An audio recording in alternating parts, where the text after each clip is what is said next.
We know how to find the greatest common factor of a set of terms, and then to use that greatest common factor to factor out a monomial. So factor out one term from a series of terms. We also have the so-called sum and product game that can tell us how to factor a quadratic trinomial.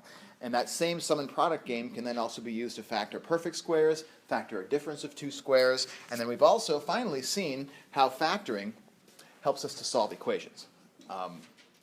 And so up until this point, if I sort of diagram it out, what we're able to do is the following. So factoring is a big topic. Let's kind of make it a big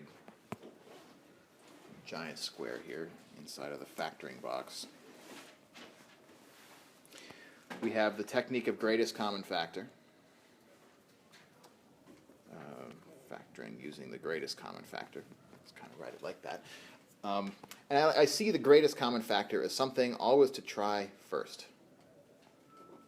Right? The first step in a factoring strategy, an overall factoring strategy, is to look and see if the greatest common factor, the GCF, can be factored out. And then we also have the sum and product game for quadratic trinomials. So, sum and product method. And the sum and product method works for anything which has the form x squared plus something times x plus something else. Right? So anything which has this form, we call it a quadratic trinomial. Quadratic because it's a second degree polynomial, and trinomial because it has three terms. So I'm going to kind of add that off here to the side. These are for quadratic trinomials.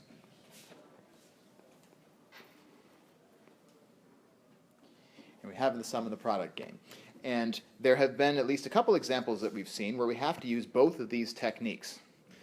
The greatest common factor technique first, and then this sum and product technique second. And that all falls under the umbrella of factoring. But factoring is only really interesting for us in that it helps us to do something else that we care about in algebra, which is solve an equation. Right? Determine the value that a variable has. Solve equations. And we know that how factoring helps us to solve an equation is that, once we've factored, if one side of the equation that we get is equal to 0 and the other side has been factored, then we have this property that we call the zero factor property. Zero factor property. We're going to get some more practice with this as we go along today as well. But the zero factor property just says that if I have an equation, one side of which has been factored, so I'm just going to kind of write that as a couple of empty sets of parentheses multiplied together. And if the other side of that equation is 0, I'm going to put equals 0 over here. I'm going to write it in red just so that we can't miss it. Then if we have an equation that's set up in that fashion, then we can split it apart into two separate equations by giving each one of these factors its own 0. So, for instance, if my factored equation were something like x minus 3 times x plus 9 is equal to 0, then when the zero factor property does its magic, we get the equation x minus 3 equals 0, and the equation x plus 9 is equal to 0. And we can solve each one of those equations separately, and they're really simple to solve. So that's how factoring helps us to solve quadratic equations.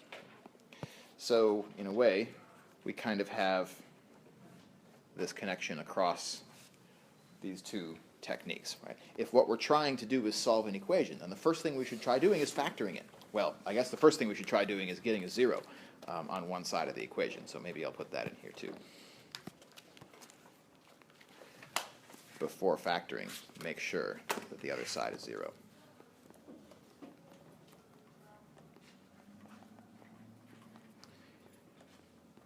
Get a 0 on one side.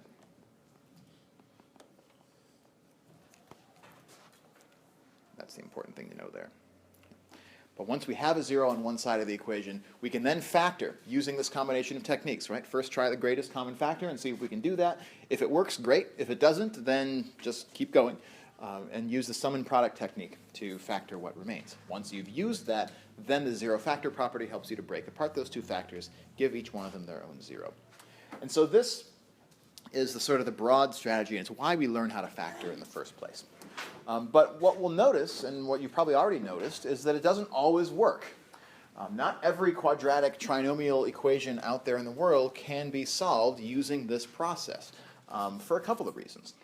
One of them, so here's some reasons why this might not work, might fail.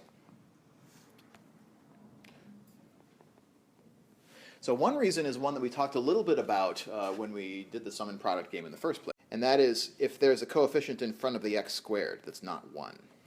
So one of the ways that this doesn't work is if it's not a leading coefficient of 1 in front of the x squared. That's one way, because then the simple sum and product game no longer works. There's a different factoring approach that we could do in that situation, but it's not something that we dwell on in this course. So that's one way in which this might go off the rails. The other way that this could go off the rails is actually more common, broadly speaking. And that is that the sum and product game doesn't always have a winner. Sum and product game may not work. And so what we'd like to do today is to develop some machinery that can actually address both of those limitations. If factoring fails, or if we just choose not to use factoring, then we want a backup plan that can help us to solve a quadratic equation, an equation with a trinomial quadratic on one side and a 0 on the other side, that will always work regardless of the circumstances. We gain a lot in flexibility. We'll have to give some up in complexity, because the formula that you saw when you watched the videos, read the section that we're going to tackle today, is a pretty complicated looking formula.